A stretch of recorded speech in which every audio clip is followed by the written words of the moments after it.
This won't take long. They're asking about my socks because I often wear fun socks to class, and I can't really show you. You won't be able to see out there, but I actually, thanks to Tony Krasmarek, got special Elizabeth Ann Seton socks.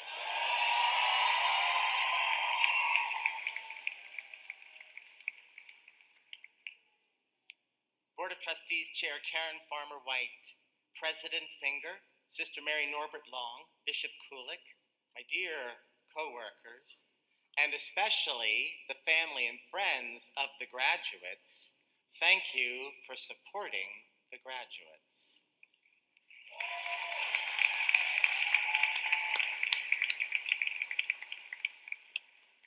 And to the graduates, I say, thank you for this honor, and congratulations.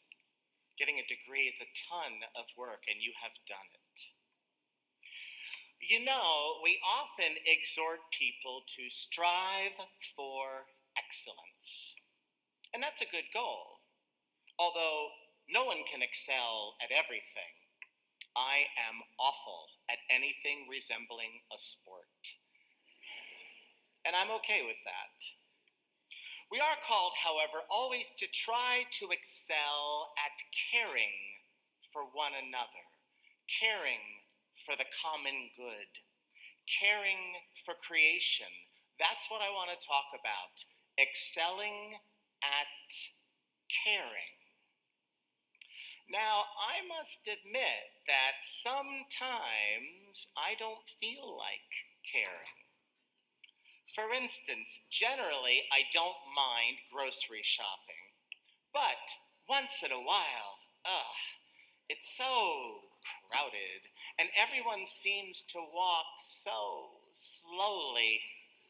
I know that I should be patient, but good gravy, I just want to buy my cat food and my soy milk and get home in time for Jeopardy. I don't feel like caring for others, but we're to care anyway.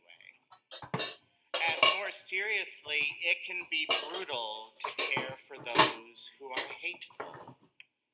We must end all injustice.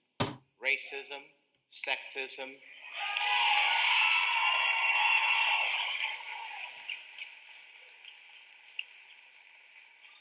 anti-Semitism, homophobia, on we could go, all injustice.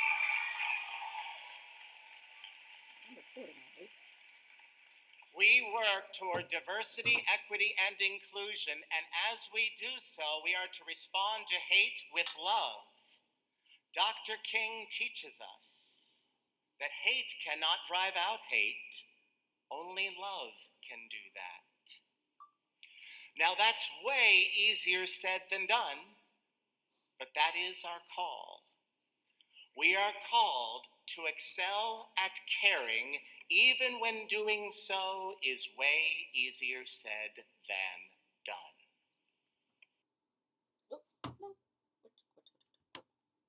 Done.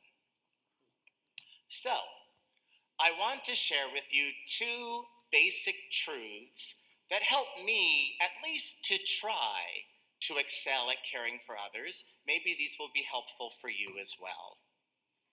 Truth number one, we are all human beings.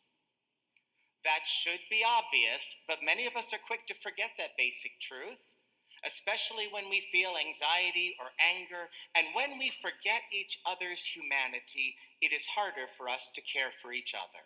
It is easier for us to care for one another when we remember the sacred dignity of every human person. Now, when I sometimes forget or have trouble remembering the humanity of everyone, several things remind me.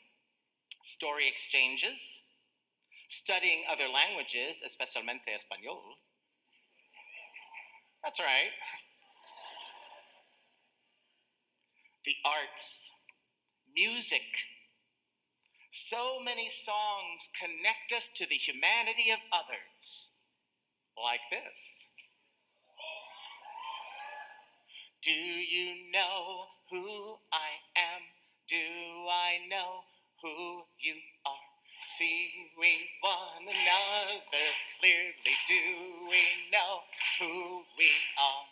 Whoa, so is life, ah, so is life.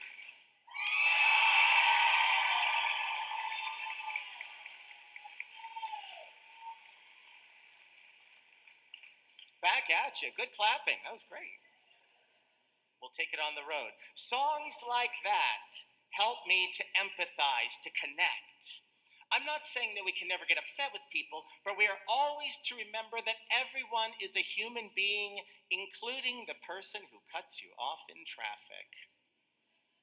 Everyone, regardless of race, gender, or sexual orientation, regardless of religion, ability, class, or even political party, regardless of whether you like somebody or not, everyone is in the image of God. Everyone has strengths and weaknesses. Everyone was once a child needing love, and really deep down still is. And when I remember the humanity of others, it is easier for me to excel at caring for others. Music is one of the many things that helps me to remember. What helps you to remember the humanity of others?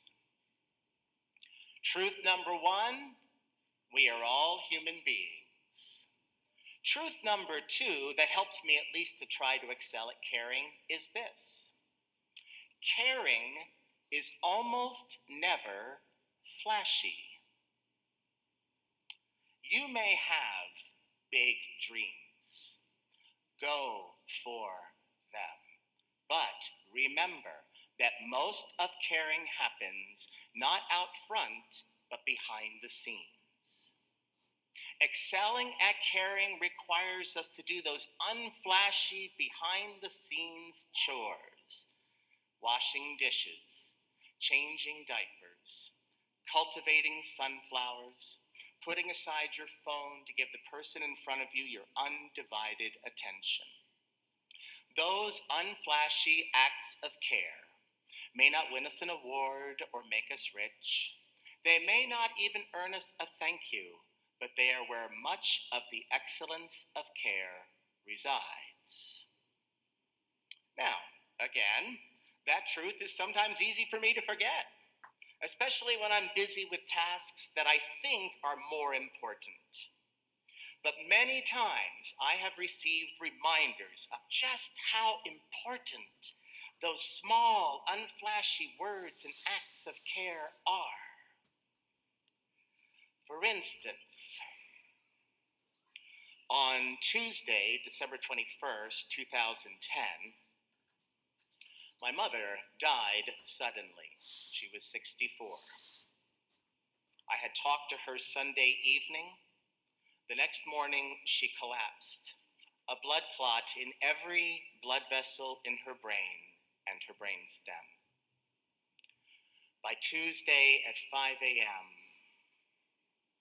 she was gone. The night before, we kept vigil around her hospital bed, not knowing which beat would be her last. We grew sleepy, of course, but we didn't want to leave. Others occupied some chairs, so I lay on the floor. And at some point in the night, someone draped a blanket over me. A small gesture of care that reminded me just how important, maybe even sacramental, those gestures can be. Listen, as you pursue your dreams, and please do so and let us know how we can help, make a lot of time for those small, unflashy, behind-the-scenes words and acts of care. They don't interrupt your work. They are your work. Two basic truths that help me at least to try to excel at caring. One is remembering that every single one of us is a human being. And two, remembering that those gestures and words of care are often unflashy and behind the scenes, but still so important. St. Elizabeth Ann Seton understood all that. Mother Seton was a genius at caring.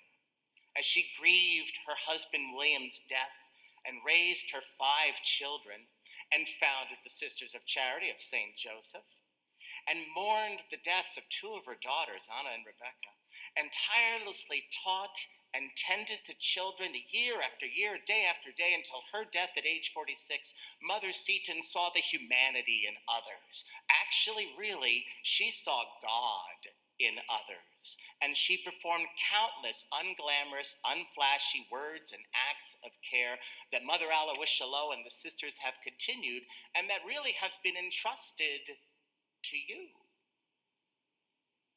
Excelling at caring is difficult, but you can do it. I know, Seton Hill students, you never cease to amaze me. I mean that. You are fit to transform the world. Despite life's many hazards, and there are a lot of them, you will move forward. When you fall short of excelling at caring, and we all do sooner or later, forgive yourself. To quote one of my favorite people, Beyonce, never let success go to your head, but never let failure get to your heart. Graduates, here's a challenge for you. What can you do, what can you commence doing in the next 40 days to help you excel more at caring? I want you to think about that and then email me what you come up with. No grade. Finally, as you excel at caring, be sure to care for yourself and allow others to care for you. We at Seton Hill care for you. Class of 2022, all our doors and windows remain open to you. As you think back to who you've been and look ahead to who you are, remember we are always here. We will forever be your dearest Seton Hill. Dearest Seton Hill.